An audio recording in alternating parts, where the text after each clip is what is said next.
ನನ್ನ ಭಾವ ಅಕ್ಕನಿಗಿಂತ ಮುಂಚೆ ನನ್ನನ್ನು ಪ್ರೆಗ್ನೆಂಟ್ ಮಾಡಿದರು. ವಿಷಯ ತಿಳಿದ ಮೇಲೆ ನಾನು ಬೆಚ್ಚಿಬಿದ್ದೆ. ಈಗ ಅಕ್ಕನ ಸಂಸಾರ ಹಾಳಾಗಿ ಹೋಗುತ್ತದೆ ಅಂತ ಯೋಚಿಸಲ, ಅಥವಾ ನಾನು ಭಾವನ ಜೊತೆ ಮದುವೆ ಆಗಿ ಬದುಕಲ? ಅಮ್ಮ ಹೇಳುತ್ತಾಳೆ, ಭಾವನನ್ನೇ ಮದುವೆ ಆಗಿಬಿಡು ಅಂತ. ಭಾವನ ಮುಖವನ್ನು ನೋಡಿದರೆ ಅಸಹ್ಯವಾಗುತ್ತದೆ. ಅವರು ಹೇಳಿದ ಮಾತನ್ನು ಕೇಳಿ ನಾನು ಬೆಚ್ಚಿಬಿದ್ದೆ. ಅವರು ಹೇಳುತ್ತಾರೆ, ನನ್ನ ಹೆಸರು ಗೀತಾ, ಅಪ್ಪ ಅಮ್ಮನ ಮುದ್ದಿನ ಮಗಳು. ಅಕ್ಕ ರೂಪ. ಅಕ್ಕನಿಗೆ ಮದುವೆಯಾಗಿ ಕೇವಲ 2 ತಿಂಗಳು ಆಗಿದೆ. ನನ್ನ ಡಿಗ್ರಿ ಕಾಲೇಜು ಕೂಡ ಅಕ್ಕನ ಮನ ಹತ್ತಿರ ಇರುವುದು. ಟ್ರಾವೆಲ್ ಮಾಡಿ ಮಾಡಿ ನನಗೆ ತುಂಬ ಸುಸ್ತಾಗುತ್ತಿದೆ. ಕೊನೆಗೆ ನಾನು ಹೇಗಿದ್ದರೂ ಭಾವ ತುಂಬ ಹಠ ಮಾಡುತ್ತಿದ್ದರು. ನಮ್ಮ ಮನೆಯಲ್ಲೇ ಉಳಿದುಕೋ, ಇದು ಬೇರೆಯವರ ಮನೆಯಲ್ಲ, ನಿನ್ನ ಮನೆಯೇ ಅಂತ. ನಾನು ಕೂಡ ಭಾವನ ಮಾತಿಗೆ ಒಪ್ಪಿಕೊಂಡೆ. ಆದರೆ ಅಕ್ಕ ಮಾತ್ರ ಬಲವಂತ ಮಾಡುತ್ತಿರಲಿಲ್ಲ.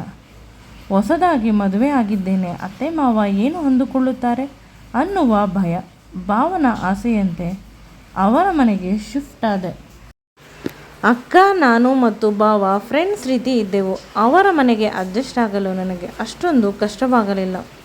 ಎಲ್ಲರೂ ನನ್ನನ್ನು ತುಂಬ ಪ್ರೀತಿಯಿಂದ ನೋಡಿಕೊಳ್ಳುತ್ತಿದ್ದರು. ಅಕ್ಕನೂ ಕೂಡ ಕೆಲಸಕ್ಕೆ ಹೋಗುತ್ತಾ ಇದ್ದಿದ್ದರಿಂದ ಭಾವ ನೈಟ್ ಶಿಫ್ಟ್ ಮುಗಿಸಿ ಬಂದ ಮೇಲೆ ನನ್ನ ಜೊತೆ ಖುಷಿಯಿಂದ ಇರುತ್ತಿದ್ದರು. ನನ್ನ ಅವಶ್ಯಕತೆಗಳನ್ನು ಪೂರೈಸುತ್ತಿದ್ದರು.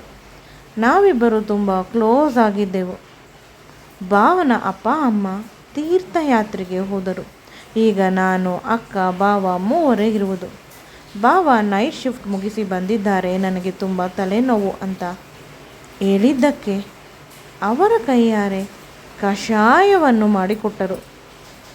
ತಲೆನೋವು ಸಂಪೂರ್ಣವಾಗಿ ವಾಸಿಯಾಯಿತು.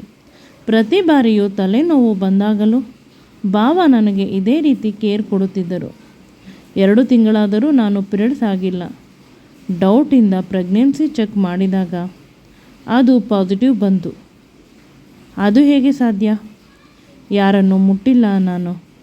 ಆಗ ನೆನಪಿಗೆ ಬಂದಿದ್ದು ನನ್ನ ಭಾವ. ಇಂದೂ ಕೂಡ ಕೆಲಸದಿಂದ ಬೇಗ ಬಂದರು.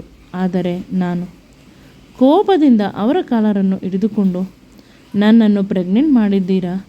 ಅಕ್ಕನಿಗಿಂತ ಮುಂಚೆ ನಾಚಿಕೆ ಆಗುವುದಿಲ್ಲವೇ?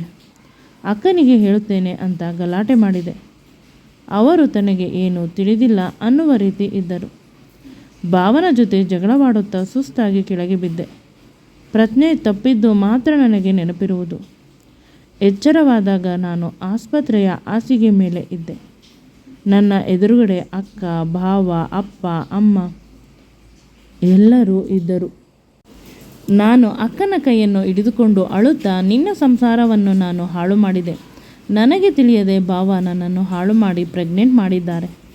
ನಾನು ನಿನ್ನಿಂದ ದೂರ ಹೊರಟು ಹೋಗುತ್ತೇನೆ, ನಿನಗೆ ಯಾವುದೇ ರೀತಿಯಾದ ತೊಂದರೆ ಮಾಡುವುದಿಲ್ಲ ಅಂತ ಹೇಳುತ್ತಿದ್ದೆ.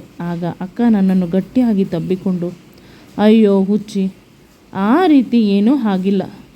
ಕೆಲವೊಮ್ಮೆ ಪ್ರೆಗ್ನೆನ್ಸಿ ಕಿಟ್, ಅದರಲ್ಲಿ ಬರುವ ರಿಸಲ್ಟ್ ಕೂಡ ತಪ್ಪು ಇರುತ್ತದೆ ಅಷ್ಟೇ.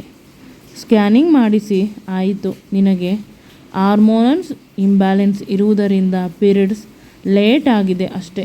ಇನ್ಯಾವುದೇ ರೀತಿಯ ಸಮಸ್ಯೆ ಇಲ್ಲ. ಧೈರ್ಯವಾಗಿ ಇರು. ನಿನ್ನ ಭಾವ ತುಂಬ ಒಳ್ಳೆಯವರು. ನಿನ್ನನ್ನು ಮಗಳ ರೀತಿ ನೋಡುತ್ತಿದ್ದರು. ಅವರ ಮೇಲೆ ಅನುಮಾನ ಪಡುವುದಕ್ಕಿಂತ ಮುಂಚೆ 10 ಬಾರಿ ಯೋಚನೆ ಮಾಡಬೇಕಿತ್ತು ಅಲ್ಲವೇ? ನನಗೆ ಗೊತ್ತು ನಿನಗೆ ತುಂಬ ಕಷ್ಟವಾಗುತ್ತಿತ್ತು ಅಂತ. ಆದರೂ ಮತ್ತೊಮ್ಮೆ ನಿನ್ನ ಭಾವನ ಮೇಲೆ ಆರೋಪ ಮಾಡುವುದಕ್ಕಿಂತ ಮುಂಚೆ ಸ್ವಲ್ಪ ಯೋಚಿಸು, ಅರ್ಥವಾಯಿತೆ ಅಂತ ಅಕ್ಕ ಕೋಪ ಮಾಡಿಕೊಂಡು ಅಲ್ಲಿಂದ ಹೊರಟು ಹೋದಳು. ನಾನು ಜೋರಾಗಿ ಅಳುತ್ತಿದ್ದೆ. ಭಾವ ನನ್ನ ಹತ್ತಿರ ಬಂದು, ಅಳಬೇಡ, ನೀನು ನನ್ನ ಮಗುವಿನ ರೀತಿ. ನನಗೆ ಅಕ್ಕ ತಂಗಿಯರು ಯಾರೂ ಇಲ್ಲ. ನಿನ್ನನ್ನು ನನ್ನ ಮಗು ಅಂತ ಅಂದುಕೊಂಡಿದ್ದೆ. ನಿನ್ನ ಬಗ್ಗೆ ನನಗೆ ಕೆಟ್ಟ ಆಲೋಚನೆ ಎಂದು ಬರುವುದಿಲ್ಲ.